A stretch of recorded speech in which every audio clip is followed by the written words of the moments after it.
Порака без дипломатски ракавици. Премиерот Христијан Мицкоски јавно го потсети коалицијскиот партнер Билал Касами, кој ја составува владата, откако од БЕСА неофицијално беа пласирани најави за можна смена на министерот за социјална политика, демографија и млади Фатмир Лимани. Наместо простор за спекулации следуваше директен став, што ја затвори дилемата околу кадровските ингеренции. Не, јас немам ваква информација. Јас сум задоволен со работењето на господинот Фатмир Лимани. И мислам дека е додадена вредност во Министерството за социјална политика, демографија и млади. Јас сум мандатар на владата и јас ја составам владата. Ако некој тоа го заборавил, еве да го потсетам. Реакцијата дојде по најавите од Касами дека во рамки на партијата се анализира работата на нивните функционери во извршната власт и дека не е исклучена реконструкција.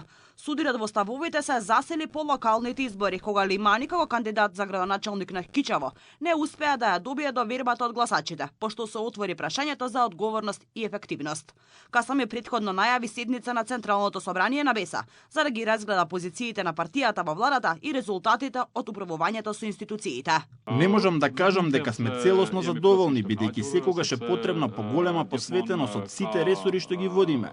Направивме неколку анализи за силните и слабите страни на движењето БЕСА во Вреди и како дел од Вреди во владата. За утре свикавме состанок на Централното собрание за да ги разгледаме овие прашања и да ја процениме нашата позиција во владата и да донесеме одлука за нашето понатамошно делување. Верувам дека таму сите функционери ќе известат за тоа каков е резултатот од нивното управување со институциите, а како главно тело на движењето БЕСА, помеѓу двата конгреса ќе заземеме и ставови за тоа колку сме задоволни и дали можеше да биде подобро. На денешното прашање за реакцијата на премиерот, Касами остана воздржан, без дополнително заострување. Рече се што имал кажал вчера, а вечерва ќе имале состанок за нивните одлуки од четноста на нивните функционери.